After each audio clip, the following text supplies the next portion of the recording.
Assalamualaikum warahmatullahi wabarakatuh.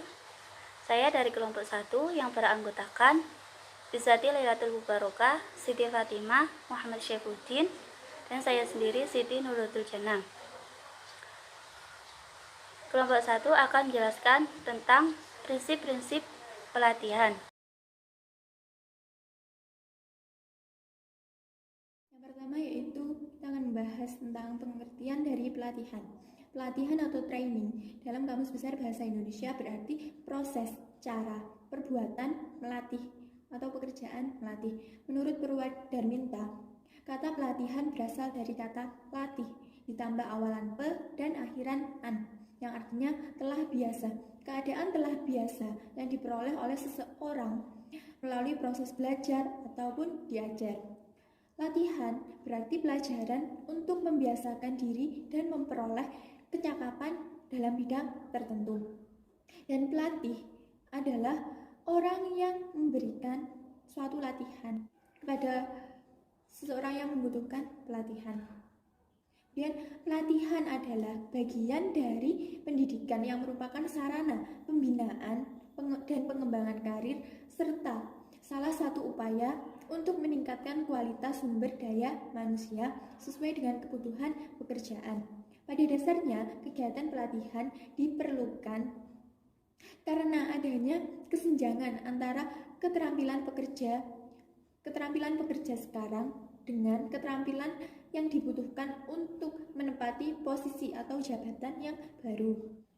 Omar Hamalik dalam bukunya merumuskan kembali bahwa pelatihan adalah suatu proses yang meliputi serangkaian tindakan atau upaya yang dilakukan dengan sengaja dalam bentuk pemberian bantuan kepada tenaga kerja yang dilakukan oleh tenaga profesional kepelatihan dalam satuan waktu yang bertujuan untuk meningkatkan kemampuan kerja peserta dalam bidang pekerjaan tertentu guna meningkatkan efektivitas dan produktivitas dalam suatu organisasi. Dari pengertian di atas dapat disimpulkan bahwa pelatihan merupakan kegiatan yang menitik beratkan pada peningkatan keterampilan dan kemampuan yang diperlukan untuk suatu pekerjaan. Pelatihan diperlukan karena keterampilan dan pengalaman baru yang diperlukan karena adanya tuntutan posisi atau jabatan baru. Untuk itu, perlu dilakukannya pelatihan untuk melihat potensi yang dimiliki oleh pekerja serta mengukur kemampuan setiap. Perkenalkan, nama saya Izati Lailatul Mubarakah. Di sini saya akan menjelaskan mengenai tujuan dari adanya pelatihan. Jadi, tujuan dari adanya pelatihan itu banyak berbagai pendapat yang muncul. Yang pertama, menurut Bapak Susilo Martoyo yang mengartikan bahwa tujuan pelatihan itu adalah berbagai upaya untuk memperbaiki tingkat kualitas pendidikan, tingkat efektivitas kegiatan tenaga kependidikan untuk memperoleh hasil yang telah ditetapkan.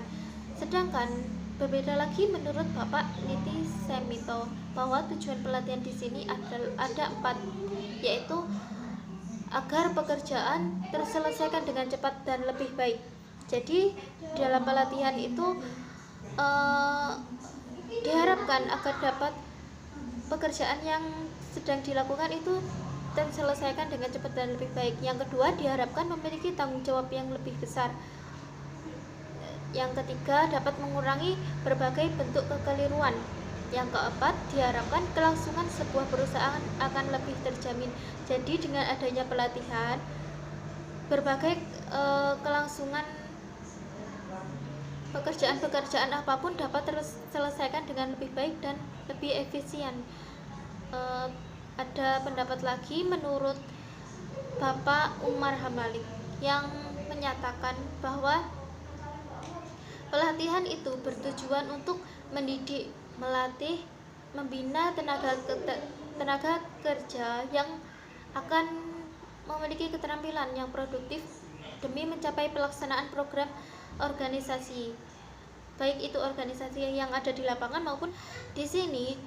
Yang kedua itu menurut Bapak Umar Hamalik itu tujuan dari pelatihan itu supaya dapat membina unsur-unsur ketenagakerjaan yang di dalamnya memiliki wadah kemampuan dan hasrat supaya belajar itu dapat terus meningkatkan kualitas, meningkatkan SDM tenaga yang tangguh, mandiri, profesional, dan memiliki etos kerja yang tinggi serta produktif.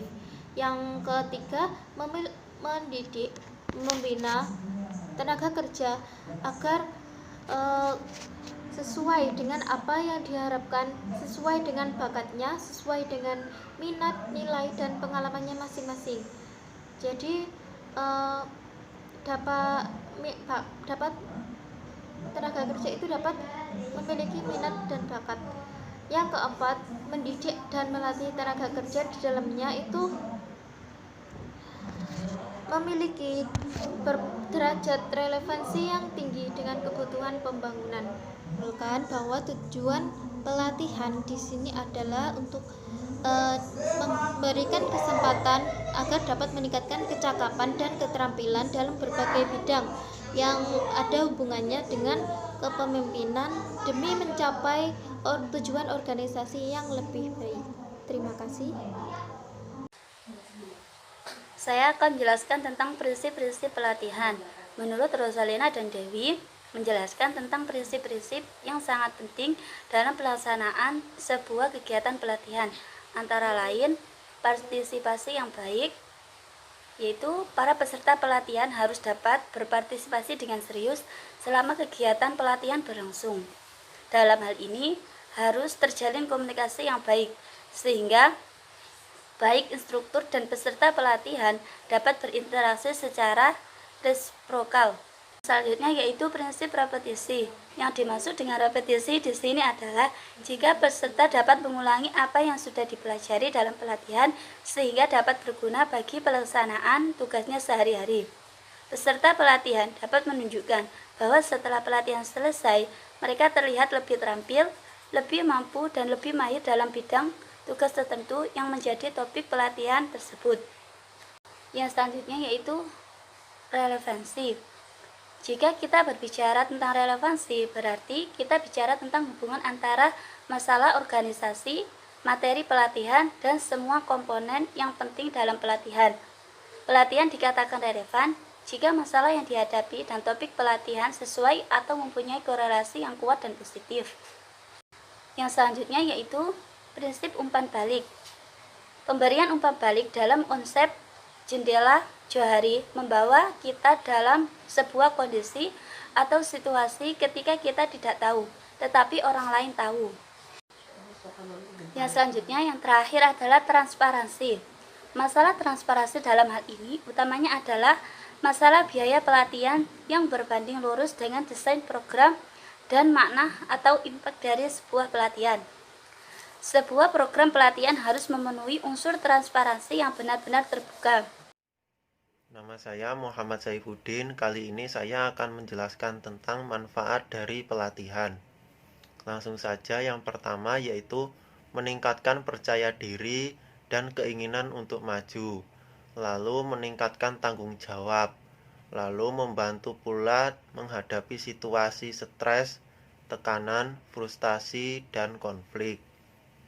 Yang kedua yaitu komunikasi antar individu dan kelompok berlangsung efektif. Yang selanjutnya yaitu kondisi untuk belajar, bersaing, dan koordinasi akan tercipta dengan sendirinya. Yang keempat yaitu pelatihan akan menimbulkan rasa kebersamaan di saat berada di tempat pelatihan.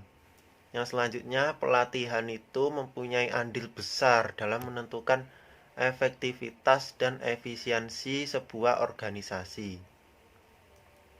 Yang selanjutnya yaitu meningkatkan kuantitas dan kualitas produk atau produktivitas diri kita sendiri.